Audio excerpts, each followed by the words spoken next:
आज हम लोग का एक टॉपिक का नाम क्या है? नशीली दवा ड्रग्स का निषेध। नशीली दवा ड्रग्स का निषेध। नशीली दवा ड्रग्स का निषेध कहने का मतलब होता है कि ऐसी दवा जिसको प्रयोग करने के बाद, जिसका सेवन करने के बाद, ठीक है, हम सभी लोगों को नशा आता है। क्या आता है? नशा आता है। और वो नशा आने से हमारे स्वास्थ्य का प्रभाव पड़ता है, स्वास्थ्य शरीर का भी प्रभाव पड़ता है और स्वास्थ्य रूप से मानसिक का भी प्रभाव पड़ता है। नशीली दवा ड्रग्स का हमारे जीवन में उपयोग करने से दो तरह से नुकसान होता है, एक शारीरिक नुकसान, दूसरा मानसिक नुकसान। अधिक मात्रा में यदि नशीली दवा का हम लोग सेवन करते हैं तो अधिक मात्रा में नशीली दवा का सेवन करने वाले व्यक्ति पूर्ण रूप से दिमागी हालत से वो पागल भी बन जाते हैं। इसलिए हम लोग को लाइफ में नशीली दवा का सेवन करना नहीं चाहिए। यही हम लोग का मुख्य आज पॉइंट था कि नशीली दवा ड्रग्स का निषेध, मतलब कि नशीली दवा यानी कि ड्रग्स का हम लोग को नशीले ड्रग्स को निषेध करना चाहिए, यानी कि उसको क्या करना चाहिए? रोकथाम करना चाहिए। अपने जीवन में उसको उपयोग करना नहीं चाहिए। दूसरी पॉइंट क्या था? एड्स। दूसरा पॉइंट हम लोग क्या है? एड्स। एड्स किस प्रकार की बीमारी है? एड्स एक बहुत ही खतरनाक बीमारी है। एड्स जो बीमारी है बच्चा, बहुत ही खतरनाक बीमारी है।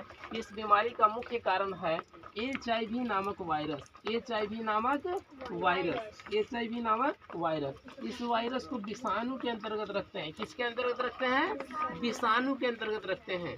HIV वायरस को क्या कहते हैं? विषाणु। ये जो खतरनाक विषाणु है, ये खतरनाक विषाणु के कारण से, खतरनाक वायरस के कारण से हमें कौन सी बीमारी होती है? तो एड्स नामक बीमारी होता है। कौन सी बीमारी होता है बच्चे? एड्स नामक बीमारी होते हैं। ठीक है। एड्स बीमारी का मुख्य कारण क्या है? HIV नामक वायरस। HIV नामक वायरस। इस बीमारी का इलाज अभी तक पूर्ण रूप से ठीक करने के लिए संभव हो पाया नहीं है। ठीक है। इसलिए इस बीमारी से हम लोग को बचा जा सकता है। कैसे बचेंगे? तो एड्स नामक जो बीमारी होता है वो किस कारण से होता है, यदि उसकी कारण को हम लोग जान लेंगे तो उस पर रोकथाम कर सकते हैं। यदि किसी रोग का कारण पता चलता है तो उसको ट्रीटमेंट से तो ठीक नहीं कर सकते हैं। अब हो गया रोग, ट्रीटमेंट से नहीं ठीक हो रहा, उसकी बात अलग है, लेकिन उस रोग होने से पहले बचा जा सकता है। यानी कि जिस कारण से हो रहा है उस कारण को हम लोग रोकथाम करेंगे। उस कारण को क्या करेंगे? रोकथाम करेंगे। तो सबसे पहले नंबर में हम लोग जानकारी करेंगे एड्स को बचाने के लिए, एड्स से बचने के लिए हम लोग को क्या करना होगा? इसके कारण से बचना होगा। किसके कारण से बचना होगा?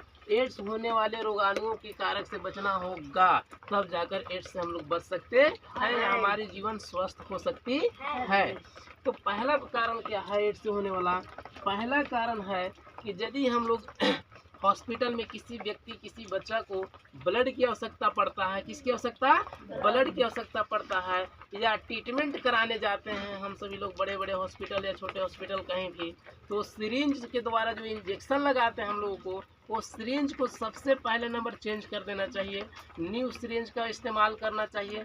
यदि किसी व्यक्ति को ब्लड की आवश्यकता है, दूसरे व्यक्ति से ब्लड की, तो ब्लड डोनेट करने से पहले उस ब्लड को जांच कर लेना चाहिए कि ये ब्लड कभी HIV वायरस से संक्रमित तो नहीं है।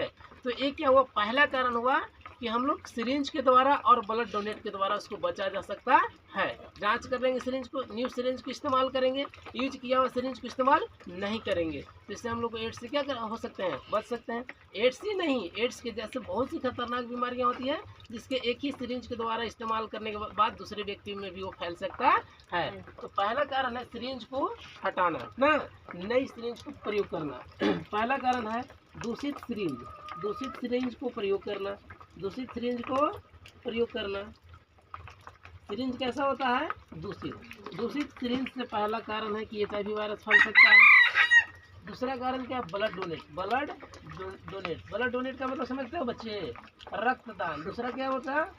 रक्तदान। जैसे किसी घर परिवार में व्यक्ति को तबीयत खराब होता है तो हमारे घर परिवार, हित परिवार के लोग को लिए जाते हैं, उनको ब्लड देने के लिए जाते हैं ना, तो उनकी ब्लड जो देते हैं किस प्रकार की उनकी बॉडी में संक्रमित ब्लड है या बढ़िया ब्लड है, उसकी जांच करवा लेनी चाहिए। ब्लड देने से पहले जांच करवा लेनी चाहिए। तो रक्त जो देते हैं, रक्त दान जो करते हैं, उसको बोलते हैं ब्लड डोनेट करना। रक्तदान को क्या बोलते हैं? ब्लड डोनेट करना। ठीक है।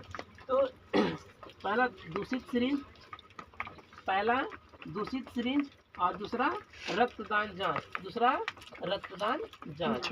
ये दोनों के द्वारा, ये दोनों कारण से ये दोनों कारण से क्या होती है, एड्स फैल सकता है। ये दोनों कारण से क्या होगा, एड्स फैल सकता है। और ये दोनों कारण को हम लोग रोक लेंगे तो एड्स से रोकथाम पा सकते हैं। ये दोनों कारण को रोकेंगे तो एड्स से रोकथाम पा सकते हैं। इसके बाद दूसरा कारण क्या है, एड्स बीमारी होने का दूसरा कारण क्या है, यदि किसी बच्चा की माँ या कोई भी महिला एड्स नामक रोग से यदि पीड़ित है तो उसका बच्चा भी दूध उसका पिएगा तो उसको बच्चा को भी एड्स बीमारी हो सकता है। तो इसलिए कोई भी माँ यदि पीड़ित है तो उसको ध्यान रखना चाहिए कि अपने बच्चा का दूध अलग से व्यवस्था करना चाहिए। अपने दूध को किसी दूसरे बच्चे को पिलाना नहीं चाहिए, क्योंकि जब उनमें माँ के द्वारा शिशु में फैलना, माँ के दूध के द्वारा शिशु में फैलना नहीं, दूसरा कारण हो गया माँ के दूध के द्वारा शिशु में फैलना। ये क्या हो गया, दूसरा कारण, एड्स नामक बीमारी का दूसरा कारण। तीसरा कारण एड्स का बता रहे हैं मुख्य रूप से।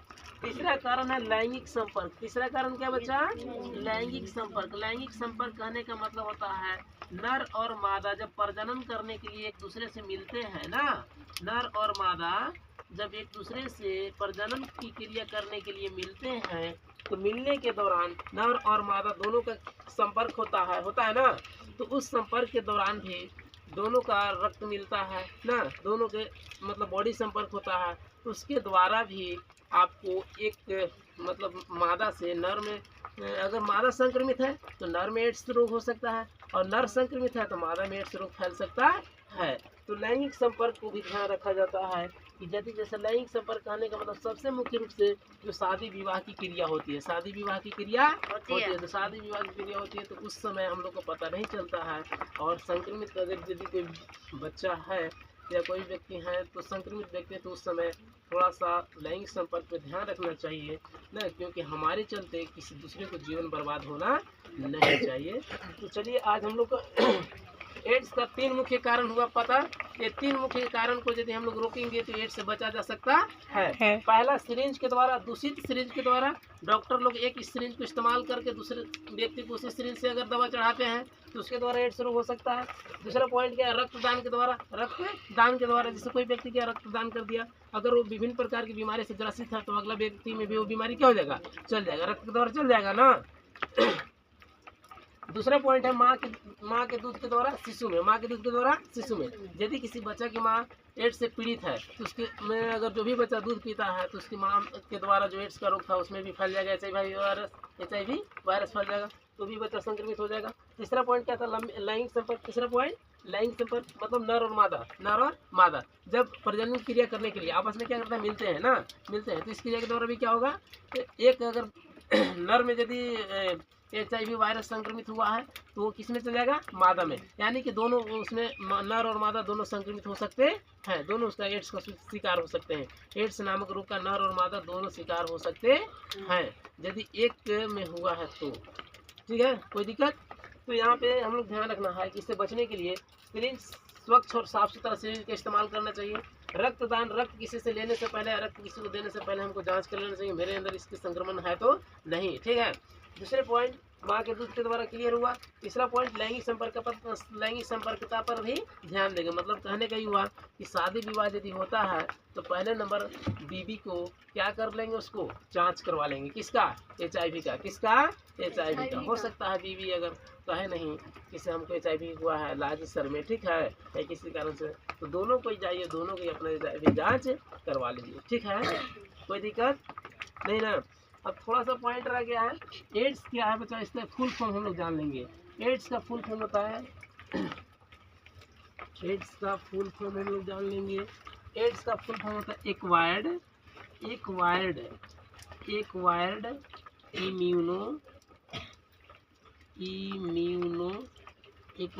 Immuno deficiency syndrome. Deficiency syndrome.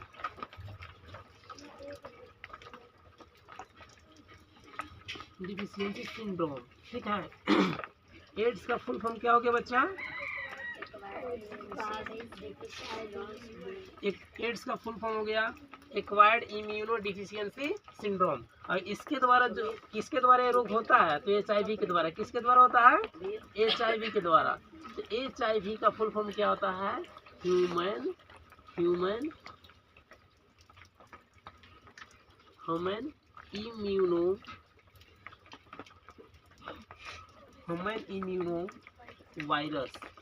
Immuno virus हो गया, ह्यूमन इम्यूनो वायरस। ठीक है, कोई दिक्कत। HIV के द्वारा होने वाला रोग ह्यूमन इम्यूनो वायरस। और एड्स के द्वारा कौन सा रोग होता है, तो एड्स। तो एड्स का पूरा नाम क्या हुआ, तो acquired immuno deficiency syndrome. Clear हुआ। चलिए आज का वीडियो यहीं पर स्टॉप करते हैं। Thank you so much, all the best.